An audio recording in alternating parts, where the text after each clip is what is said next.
lo habíamos anunciado también, estamos con el secretario ejecutivo del Acuerdo Nacional, Max Hernández, ¿no? Psiquiatra de profesión y que ha estado en un momento también muy importante, que algunos entendieron frente a buscar salidas a lo que está pasando en nuestro país como una especie de fracaso del Acuerdo Nacional. Pero quisiera preguntárselo directamente. Y luego, ¿cómo volvemos a la calma y cómo capitalizamos el entendimiento del país ante una circunstancia tan dolorosa? Señor Hernández, ¿cómo está? Muy buenas noches. Gracias por estar con nosotros. Muchas gracias, señora Delta, por esta invitación. Bueno, primero le digo que he estado un buen rato viendo sus programas y le digo que después de ver esto, comenzar a hablar del valor de la palabra, de la necesidad de una reflexión, puede sonar a un tanto esotérico, por usar una... O cándido. O cándido, que sería mucho más exacto, ¿no? A riesgo de sonar un poco cínico, creo que lo único bueno que yo puedo ver en todo esto es que como nunca estamos reflexionando sobre esa realidad que los sucesos de Puno en particular nos han forzado a mirar.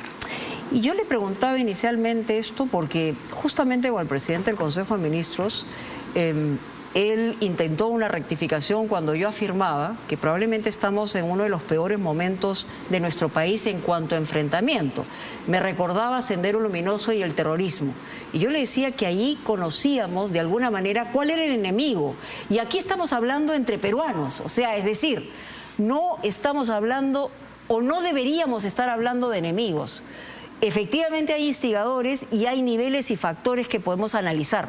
Pero usted nos decía, Max, que es la primera vez que nos estamos enfrentando a una postergación histórica y estructural de nuestro país. ¿Cómo lo entendemos? ¿Cómo buscamos la calma? Mire, usted mencionaba el tema de Sendero Luminoso. Y si me permite una analogía, porque a veces me pregunto qué hace un psicoanalista, no solo aquí, sino en el Acuerdo Nacional. Y me digo, pues mi tarea es tratar de hilvanar el mundo interno y las emociones que tenemos con la realidad histórica y social que estamos viviendo. Y si pensamos en esa suerte de analogía, ¿qué pasa con una persona que ha vivido un momento traumático feroz? Esta persona va a quedar marcada por el trauma. A esa marca del trauma la llamamos en nuestra jerga síndrome de estrés postraumático. ¿Pero qué quiere decir eso? Lo que quiere decir eso es que la persona con ese trauma se enfrenta a una situación anímicamente imposible, porque para olvidar el trauma tendría que recordarlo, pero recordarlo revive el trauma. O sea, estamos hablando, el trauma, terrorismo, Sendero Luminoso. Exactamente. Pero también lo que ha desencadenado esto es una sensación, una emoción que es muy fuerte, que es la rabia, la ira y lo que se entiende como traición de parte de la autoridad. Perfecto.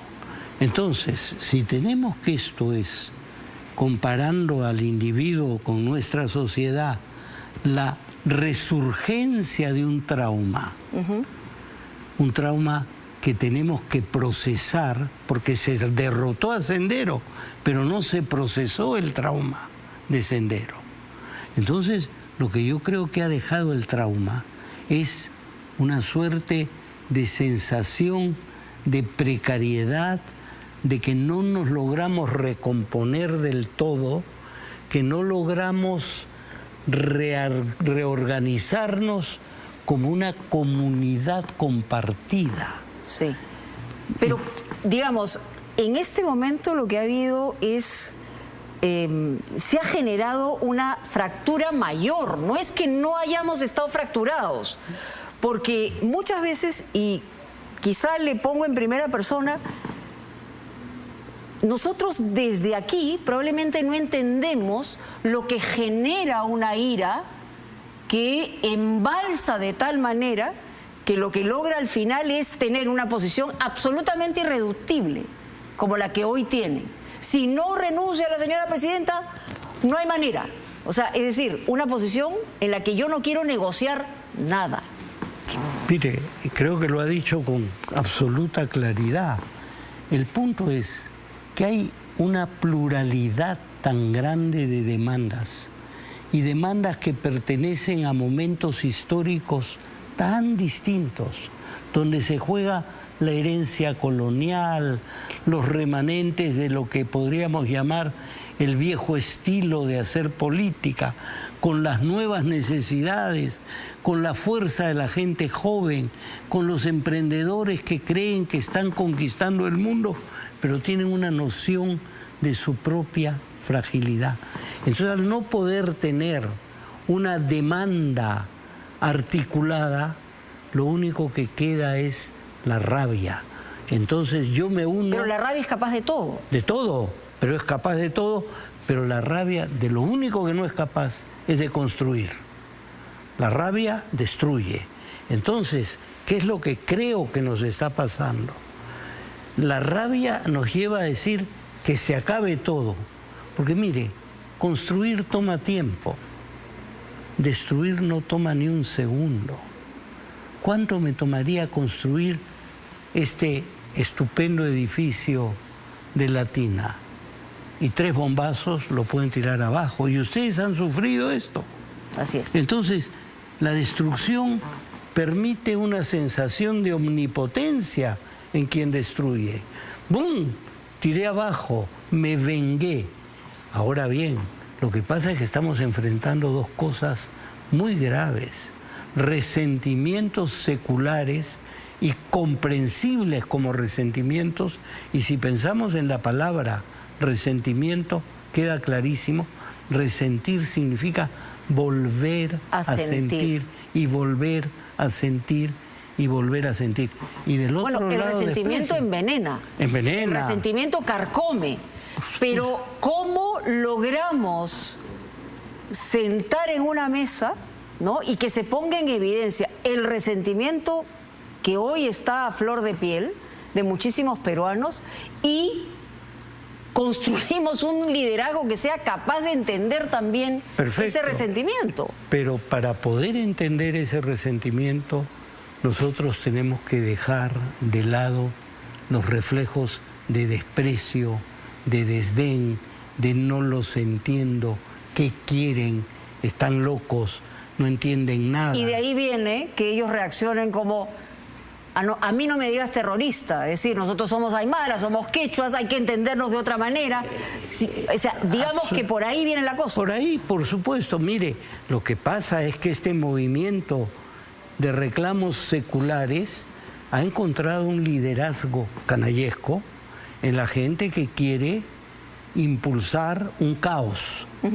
Y sabemos que hay gente que quiere impulsar el caos. Obviamente. No, y está en niveles, además, no solamente políticos, sino de una agenda que puede durar 1000 años, como dijo Abimael Guzmán, ¿no? Sí, claro. Y mire, esa situación de caos puede permitir, para usar una expresión conocida por todos, que ese río revuelto permita la ganancia de no sé qué pescadores. Porque no son solo los pescadores del terrorismo, son los pescadores de ciertas emergencias que tienen liderazgos, por supuesto, subterráneos, pero muy hábiles. ¿Cómo hacemos, digamos, con la postura de la presidenta Dina Boluarte? ¿Cómo hacemos con el gobierno en el sentido siguiente? ¿Se están siguiendo los pasos adecuados? Estamos hablando de decenas de peruanos muertos, estamos hablando de que probablemente en algunos casos ha habido un uso indiscriminado de la fuerza, pero también estamos hablando, como bien se ha dicho aquí, que hay instigadores, asusadores, que están tratando de ganar sus propias agendas. ¿Cómo se hace? Mire, yo lo veo enormemente difícil. Yo me pongo en un momento en el lugar de la presidenta Dina Boluarte. Yo creo que en este momento, a mí me parece poco menos que imposible imaginar a alguien hoy que asuma la presidencia de la República con mayor éxito que el que ha tenido Dina Boluarte. La situación es imposible, pero ella ya pasó el momento más feroz de lo imposible. ¿Así lo cree? Yo creo que no puede haber más muertos. Esto tiene que ser una decisión que tenemos que tomar en cuenta. Y acá necesitamos hablar también con aquellos que no son los que están buscando e iniciando el caos, pero aquellos que están tolerando el caos y la violencia dentro de un grupo que tiene demandas absolutamente válidas, absolutamente necesarias de enfrentar. Pero detrás del grito hay una queja. Sí. Y detrás de la queja hay una demanda. Entonces hay que identificar la queja. Por supuesto. O sea, hay que aislar el grito e identificar la queja. Identificar la queja. Entonces, pero la queja tiene una forma en estos momentos de grito, de rabia, de que se vayan, pero cada uno de esos gestos... De que te odio, además. De que te odio. Pero cada uno de esos gestos está buscando una palabra.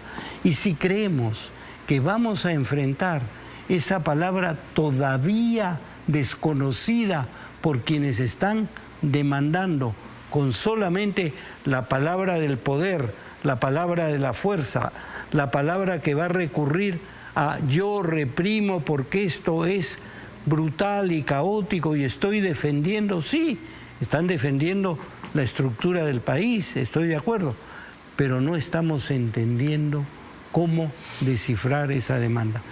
Nos quejamos de los bloqueos de las carreteras, que son atroces, pero no son una manera torpe, pero simbólica de decir, nosotros hemos estado aislados durante siglos, ¿por qué no se van a quedar ustedes aislados ahora que nosotros tenemos el control de las carreteras? Una especie de venganza, pero eso podría entenderse como es parte de propiciar o seguir propiciando el caos si se admite como una premisa de esa naturaleza.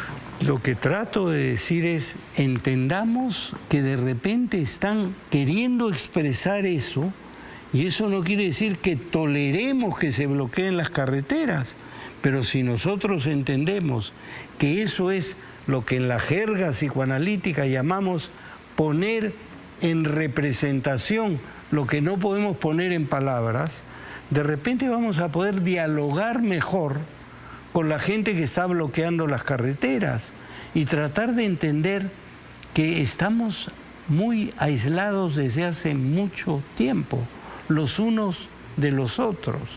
Miren, en el diario del Che Guevara, al cual me imagino que es difícil acusarlo de derechista, cuando él está en Bolivia, dice frases que a mí me producían fastidio como peruano, porque estaba hablando también de los aymaras de este lado, pero Guevara decía, son de piedra, no los entiendo.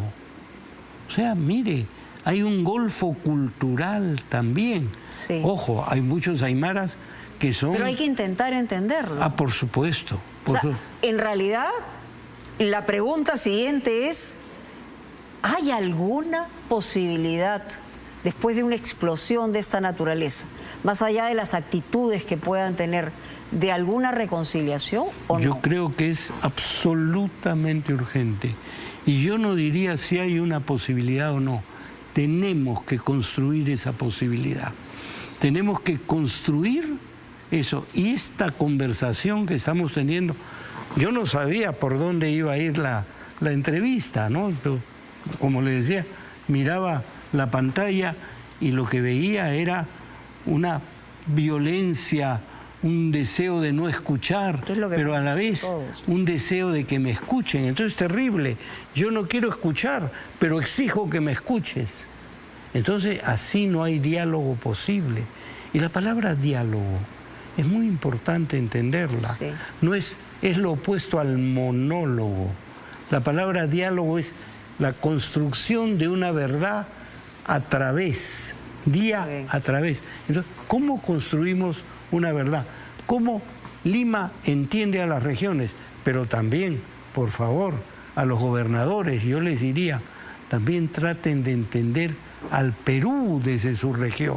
Sí. No hagan y reproduzcan lo que los limeños hemos hecho. Bueno, ha sido una enorme irresponsabilidad de parte de gobernantes, estaba hablando de Castillo y el grupo de gente, haber, digamos, abonado a una división de la cual hoy estamos viendo el resultado de la explosión social, que puede tener razones como las hemos evidentemente analizado, pero lo cierto es que aquí ha habido, digamos, se le ha echado gasolina al caldero. Sí, porque... Y eso es lo que estamos enfrentando el día de hoy, Por supuesto, ¿no? Porque se han movilizado sentimientos, pasiones, terrores, desdenes. Se han ofrecido cosas que no podían cumplirse.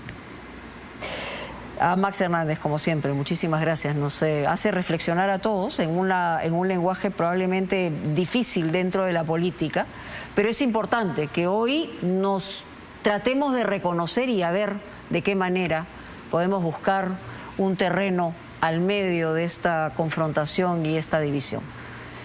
¿Cuándo se retoma el acuerdo nacional? Bueno, mañana tenemos una reunión del comité coordinador del acuerdo para explorar las mejores condiciones en que tengamos una reunión y queremos incorporar gradualmente a algunos grupos que no están todavía representados, pero lo que queremos es que el acuerdo sea un poco la plataforma de la cual surja un gran diálogo nacional. No, no, es un bache, pero también era un poco vanidoso creer que en una circunstancia como la que vivíamos en la primera reunión, sin embargo nos escuchamos en esa reunión, incluso cosas muy duras.